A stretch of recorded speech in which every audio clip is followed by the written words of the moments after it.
Hey everyone.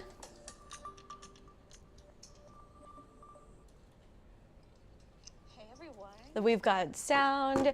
Okay, this is going to be a lot quicker than I originally anticipated because if you tried to join earlier, we did have some technical difficulties. But I'm meteorologist Carly Smith. We are here to chat about the solar eclipse forecast live and answer any questions you might have about what to expect here in totality, along the path, and so forth. So I'm going to dive into all of the graphics you need to know so you can share this now, and people are going to be able to watch this all weekend long. Of course, when it comes to clouds, that forecast can easily change the morning of the eclipse. So just keep that in mind. Yes, forecasting cloud coverage is pretty easy to do, but forecasting the breaks at the exact time is definitely something that is very tricky. So it's no easy task, but that's what I'm here to try to do. Zach, I would love to skip summer, not summer activities, but I would love to skip this hurricane season.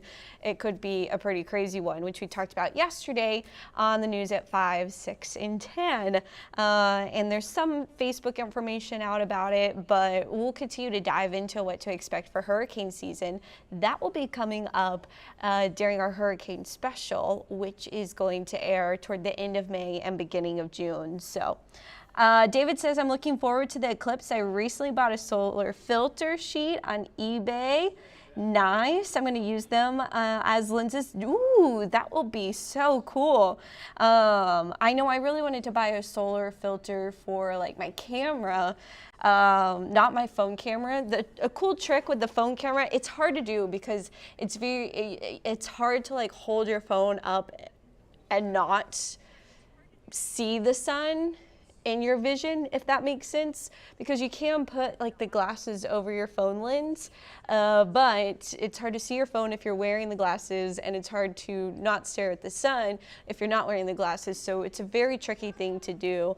The best, safest way to photograph the eclipse is going to be using filters over your cameras or over like your binoculars and so forth. So yeah, the heat, honestly, if the hurricane season plays out the way it's being forecasted, our heat will likely not be as bad as last year, but regardless, summer is always hot here, so yes, definitely.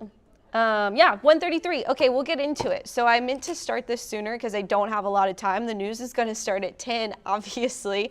But here we go. Let's go through it. So here's your solar eclipse time specifically for Corpus Christi. The rest of the coastal bend is very similar to this, and we're not going to get totality. So that exact time you look at the eclipse isn't going to be anything crazy. Sorry, the graphics are loading. I don't know why technology is like against me today. But yeah, by the way, I'm meteorologist Carly Smith. Thank you everyone for watching this solar eclipse forecast, which is starting soon. If the graphic will load, it's like Jeopardy. I want to play that little music. Do, do, do, do, do, do, do. Okay, but clouds will block the corona, but will be cloudy, make it darker during totality. Okay, Olivia, yes, clouds would block the corona. It depends on the cloud. I think you might still see some of the corona if they're cirrus clouds. And again, the corona can only be seen in the path of totality, which does not go through Corpus Christi. So if you're staying in the coastal bend, you're not going to see any part of the corona. I do think that having cloud coverage may allow the darkness to be felt a little bit more than if we didn't have cloud coverage, because it's going to be, for us here, you might not notice it as much, but especially for those locations to our north that are going to get totality, those areas, essentially what's going to happen is if it was clear skies, which we're not going to have, but if it was totally clear, you would get this glow. It would be like a full 360 sunset, right? So the sun is up here, it gets blocked by the moon, and it's going to create a sunset around the whole horizon, which is so wild to think about. Now, if it's cloudy, think about sunset on cloudy days. If you don't see any changing colors, you don't see the sun setting at all, it goes from being light to dark pretty quick, right?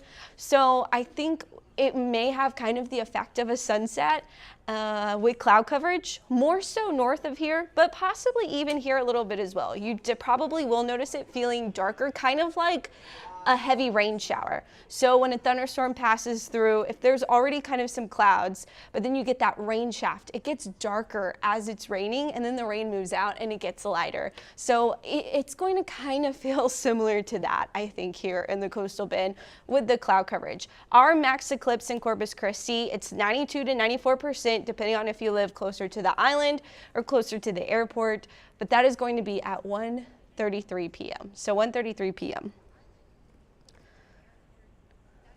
I get out of work at 6 a.m. or should I skip it? I mean, if it's cloudy, you probably can skip it, honestly, unless you are working in the path of totality. But down here, Joel,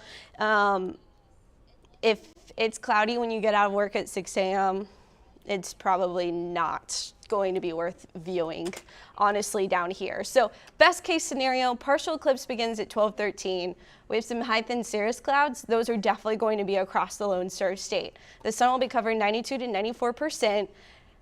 Still visible even with the eclipse glasses. I didn't bring any over here, but you will want to wear the glasses even with the cirrus clouds, definitely. Now, then the partial eclipse ends by 2:55.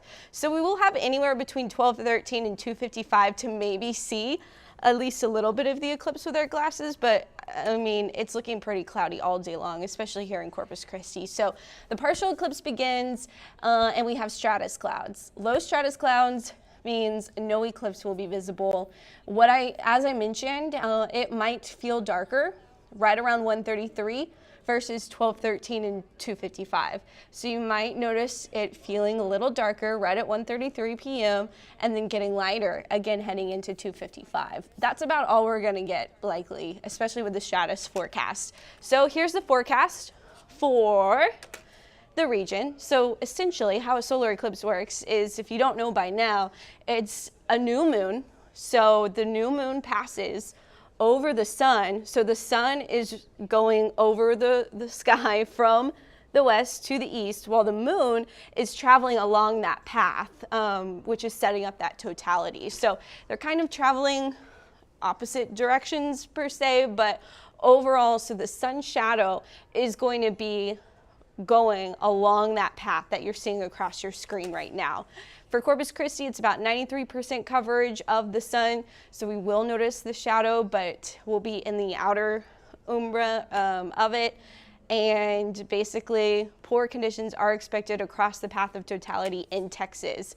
Now, I'm going to skip that. I showed some of those yesterday. This is going to be the total solar eclipse with clouds.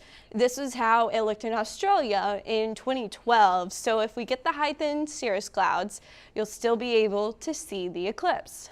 Anything that's thicker than a cirrus cloud is going to block your view. Now, if we have passing cumulus clouds, you may be able to see it as it's passing. But overall, if we get the stratus clouds, that is a blanket of clouds across the entire sky, and that's going to limit our visibility pretty poorly, unfortunately. And so here's why it's going to be cloudy. Oh wait, hold up. Here's why it's going to be cloudy. Our high pressure is sliding off. In the upper levels of the atmosphere, we've got southwest flow coming up as well. So those combinations create cloudy skies. Now, best case scenario, if this cold front could just be a little stronger and push its way through the high pressure, we would have clearing skies, you see, from Lubbock to Dallas Sunday morning. However, this front is not going to make it all the way through. So we are looking at a chance of rain Sunday morning. Then the front approaches Corpus Christi and lifts back north as the next storm system is coming in. So really, it's not just the high pressure being too strong, it's also a secondary storm system that's coming up over the desert southwest that's going to help lift that front back to the north, right? So all of those things combined, not looking good for Texas. It does look like we will have cloudy skies where we're seeing the best chance of rain. The green showing up, that is scattered showers.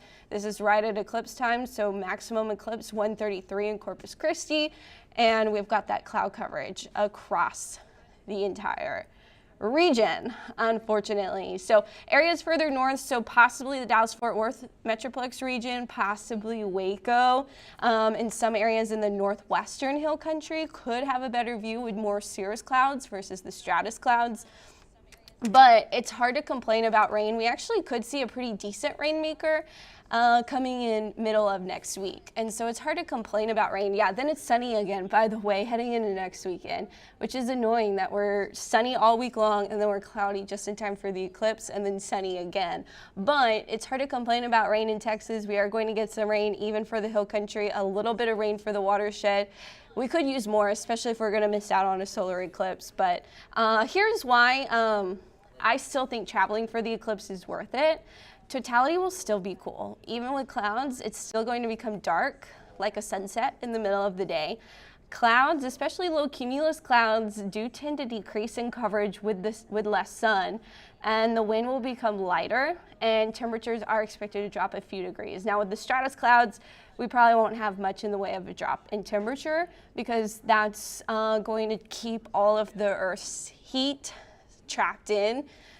So if we had clear skies, all of that heat would just escape out to space during the brief darker period. But overall, cirrus clouds are a likely scenario across the entire Lone Star State, but that's really the best case scenario. So this is the forecast for visibility across Texas during the eclipse.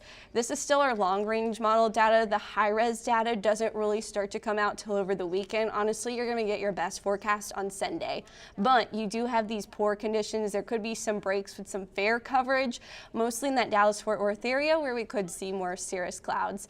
Unfortunately, there's not a lot of places across the United States for our solar eclipse that are looking great. We start to see more breaks up along the Great Lakes region, and Maine honestly has been pretty consistent in showing some of the best visibility conditions.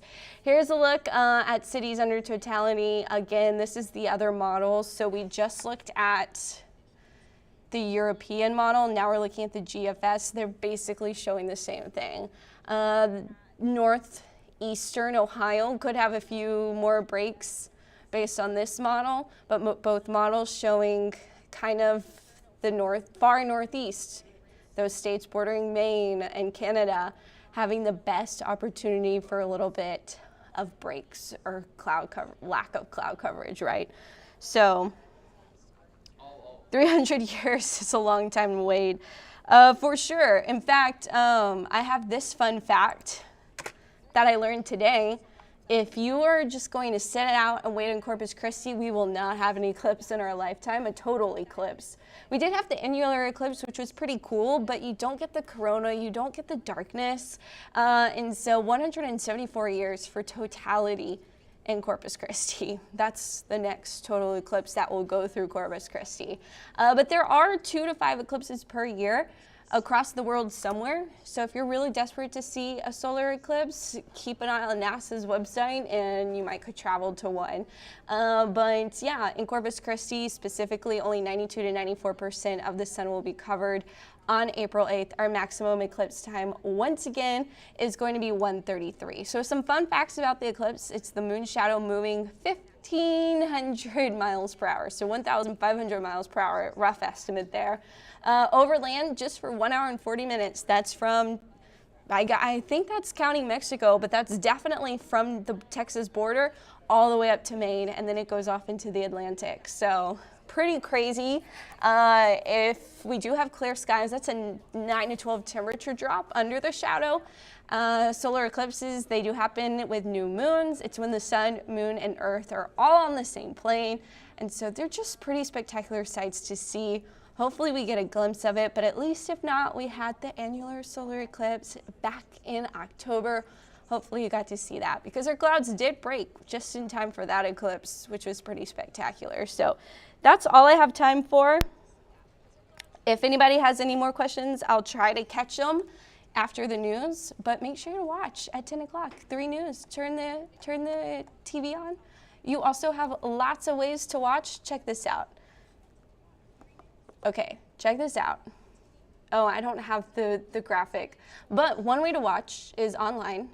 We also are on Apple TV, Fire TV, and Roku. So find our app there. Tune in at 10. Can't wait to see you. I'm meteorologist Carly Smith. Everyone have a great weekend.